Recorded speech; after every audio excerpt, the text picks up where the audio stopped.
Welcome to the Engineering Influence podcast from the American Council of Engineering Companies. And today we're talking with Joe Bates, senior researcher with the ACEC Research Institute, on the new Q1 2026 Engineering Business Sentiment Report, which newly released from the ACEC Research Institute, of course.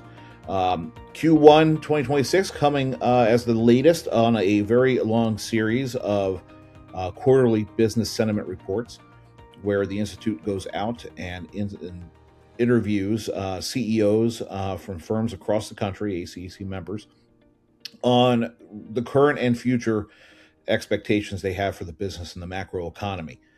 Joe, thanks again for joining us and to go over this report's results. It's always a pleasure to be here, Jeff. Thanks for having me back. Absolutely. Would love having you. So let's dig in to what we're seeing right now.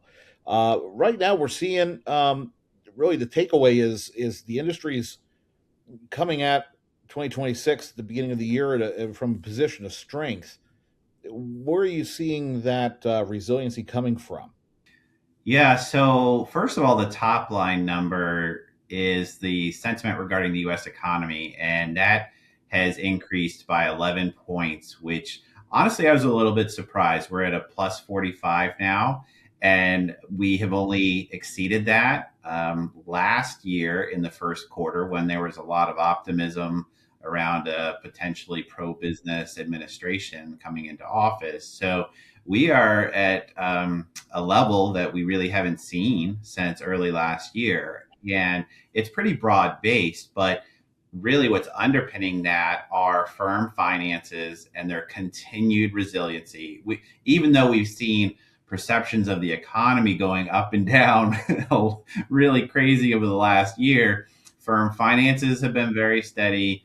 Industry sentiment has been pretty steady as well, and they're both extremely high. So that's really what's underpinning the strength of our industry right now. And the US economy numbers, the reason those went up as much as they did was largely because of the small businesses and to some degree medium sized firms as well. So there's and that's what I always talk about those firms being the canaries in the coal mine, and when they are feeling better, then we really feel more optimistic overall.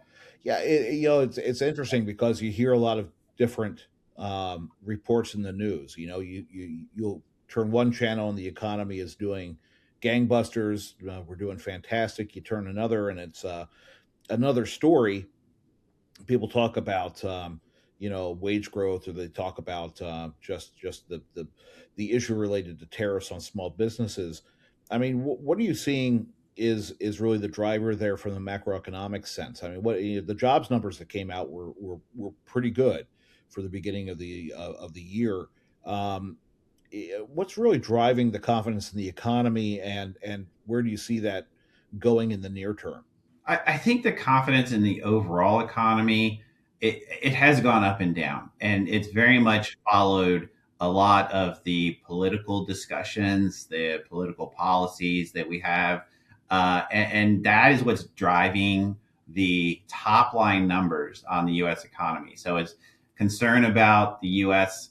political environment and general economic concerns are still weighing on the minds of our firm leaders. But I think the other piece of that is that we're getting used to, and I'm not sure this is good or bad, but I'm just saying I feel like we're getting used to a bit more of ups and downs.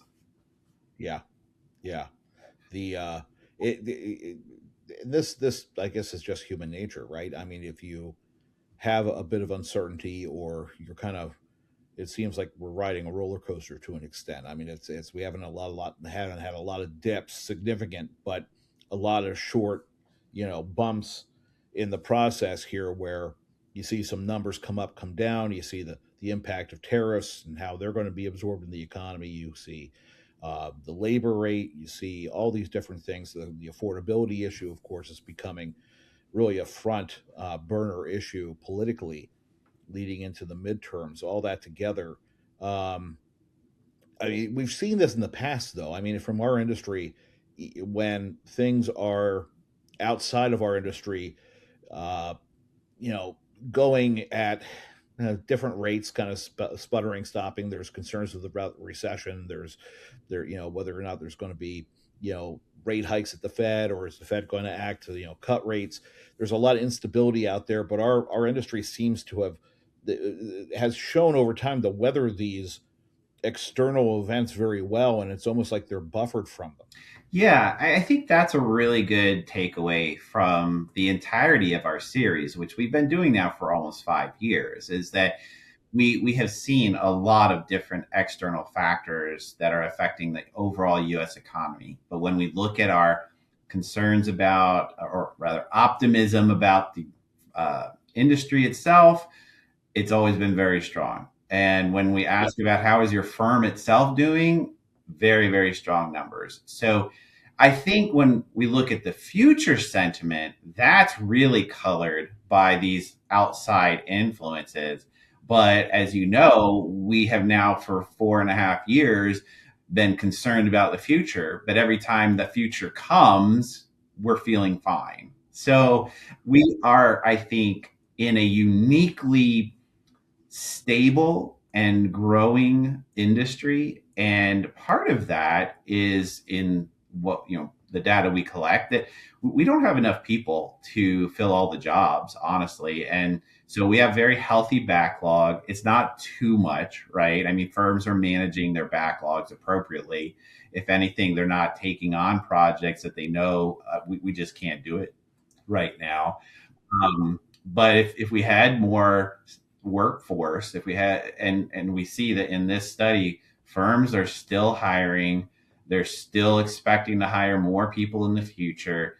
There seems to be no end in sight to a labor need within our industry. Yeah, that has always been a constant throughout the last few quarters. Yeah. Has been the labor issue. I Do you see any signs of easing? Has there been any noticeable change in the amount of open seats and kind of how firms are expected to fill or look for additional labor to do these projects? Yeah, we have not really seen any change in the number of open positions. Very, very little, I should say. So, still 9 out of 10 firms have open positions.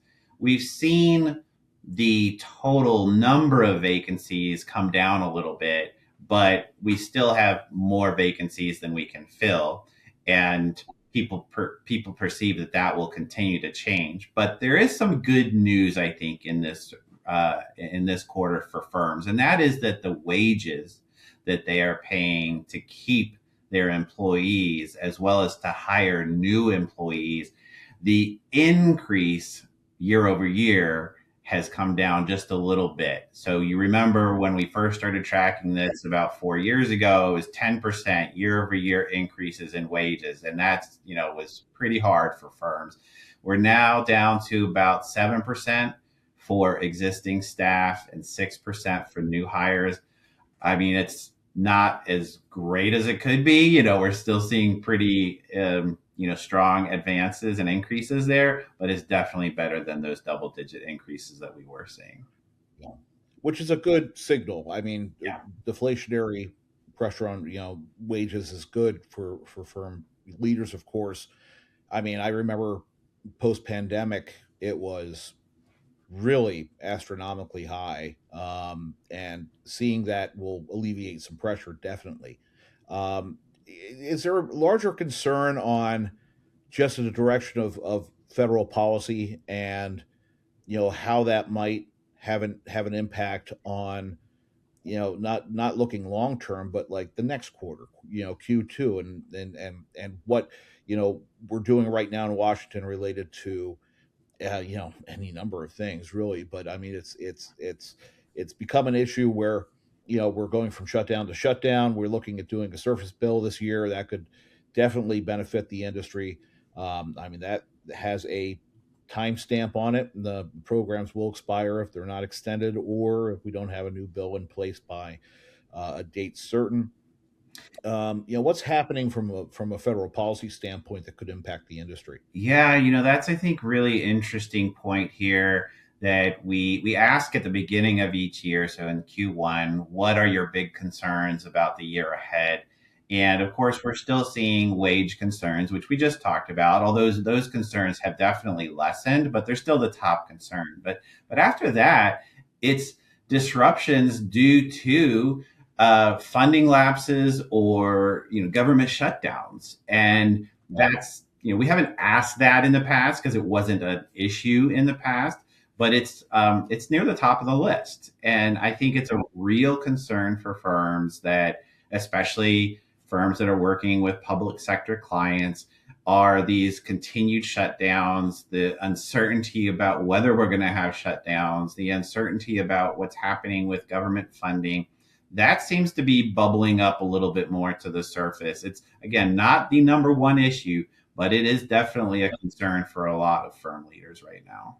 It would be interesting to see in future surveys and to ask that question, because it seems that you know the time between when this survey went in to the field and as we started gathering, I mean, the results, I mean, we're seeing, if not full government shutdowns, we're seeing departmental shutdowns as we speak right now. DHS, aspects of DHS are now under a shutdown. Um, whether or not that volatility and willingness, it seems, by policymakers, lawmakers on both sides ends of Pennsylvania Avenue to allow a shutdown to happen. How's that going to have an impact on how the firms look at the macroeconomy moving forward? It'll be an interesting question to ask. Yeah, and I think it is more of an issue of that perception of what's happening with the economy overall. I think firms, by and large, understand that these shutdowns will be temporary, that funding will be there, but it causes a lot of disruption, and it does concern firm leaders, and understandably so. Well, one area that you've asked about beforehand in previous surveys, and something that the Institute's working on a more broader strategic mission with part of the Firm of the Future program that you're working on, is of course AI adoption, and this is something which, of course, has been a hot topic for the industry for a while now. But I think that this survey kind of showed a pivot point, maybe, or a high water mark in firm adoption and implementation of AI. Could you go into that a little bit?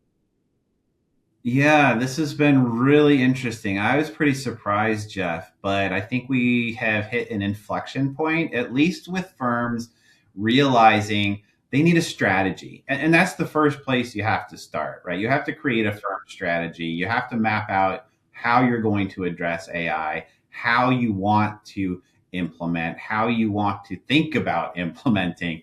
So this is a really it's nuanced, right? So what we saw in this quarter is that almost a majority of firms now have an AI strategy in place, and that's up 20 points from when we first started conducting the research on that question a couple years ago. So that is really, really good news. And the percentage of firms that haven't even started is really low now. It's a minority, and it's a smaller and smaller minority. So I think our messaging, as well as just the reality of AI and the effect it's having on businesses, is working. Firms are realizing, okay, we've got to at least have a strategy in place. But the nuance is that in the fourth quarter of last year, we asked about implementation, and still the vast majority of firms are testing the waters. There are only a small percentage of firms who are really moving full force into widespread implementation. And that makes sense. I mean, again, first you have to have your strategy in place. Then you have to start figuring out where you're going to test, where you're going to have your pilot projects. You have to have those things actually go get in place and see how they work out. And then you start to spread, implementation farther. So the good news is we're seeing movement, and that is very, very encouraging compared to where we were 1 and 2 years ago. Yeah, it's been interesting to see how this has developed, because at the beginning it was kind of the shadow looming over all industries. What AI is, and how it could disrupt things. That has kind of crystallized into firms, some of them getting out of the gate early and putting in the strategy to deal with it. Now we're seeing a plurality of firms actually putting in a strategy, 47% in this survey having a strategy, and then you have uh, 82% of firms over 500 FTEs who have an AI policy in place. Um, and then another interesting statistic was the average workforce adaptability of 58%. Now, explain that a little bit more. Yeah, this was a really interesting question that one of our members actually suggested we ask, and I thought it was a great question. So one of our members said, "Hey, we'd love to know how well prepared our staff." So we asked the question, and I'm paraphrasing, but how well do you think your staff are adapted, or what percentage of your staff do you feel have the necessary capabilities to adapt to these coming changes? And so to see at least, almost 60% of staff being ready to adapt to changes, I thought that was encouraging. I mean, we'd love to be at 100%, but, having more than half of staff being ready, I think that's really good. So I was very happy to see that.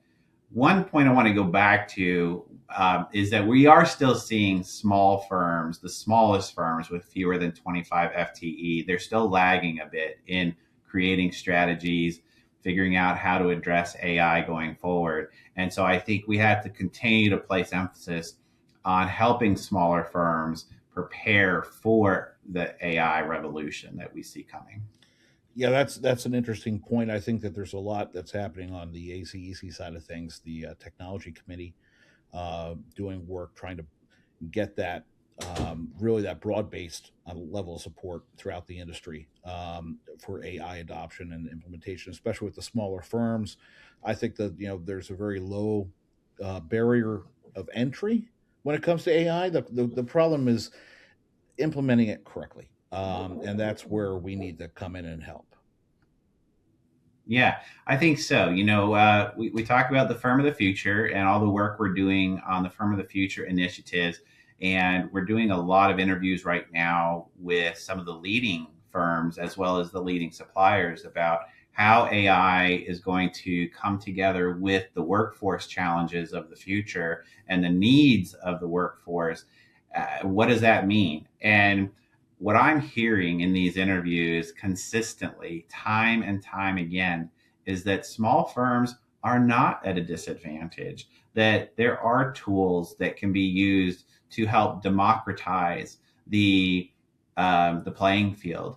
And it really is a matter of having the time, because obviously a small firm doesn't have as many people, but having the time, taking the time, and dedicating some resources to figuring out how to utilize AI to benefit the firm, because it can make a big difference.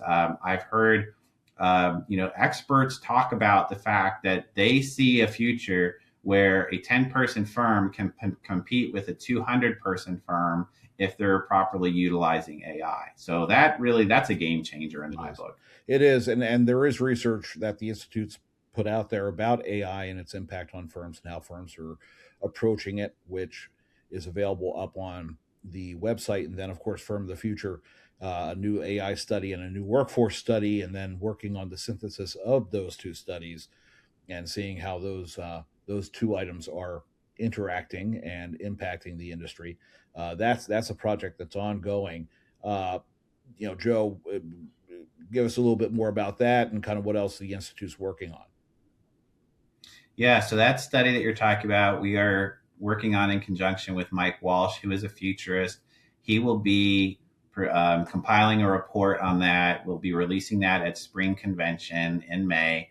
He'll also be doing a short intro video for us. So if you're there at Spring Convention, you'll see that on the main stage. And then I'll be talking about a few of the highlights from that finding, or the findings from that study, rather. And we're going to have a breakout session at convention about that study. And this is really meant to take the ideas, what could be, and provide a more concrete set of initiatives or roadmap that any firm can take. And maybe it will be different for smaller firms versus mid-size and large firms. But the idea is to create a resource document that will help firms to start to implement, not just create strategies now, but start implementing AI. So that's a big thing we're working on this spring. We're also working on value-based pricing study, because obviously AI changes the nature of the work that an engineering firm is going to do. And you can't really bill by the hour anymore. You're investing in this technology that is a force multiplier, and you have to start to figure out how can you capture the value of your services, and are there other services you can provide with AI that you couldn't provide before. So that's going to be coming over the summer. And then we're also looking at what's the risk of AI. Where do you need to be looking within your firm in all different areas, legal, HR, engineering itself. What are the risks associated with AI, and how can you mitigate those risks? How can you adapt to those risks? So we've got a lot going on this year, Jeff, and that's just the first half. It's going to be a very busy year for the Institute. So, Joe, I appreciate you taking the time out to go into depth on some of the results. Encourage everyone to click on the link in the show notes that will take you to Q1. Also on the Institute website, you can, to Joe's point, we've been doing years of these, multiple quarters. You can take a look at some historical data, all available on the Institute's website. Joe, thanks again. Thank you, Jeff, for having me. And again, this has been the Engineering Influence podcast from the American Council of Engineering Companies. And we'll see you next time.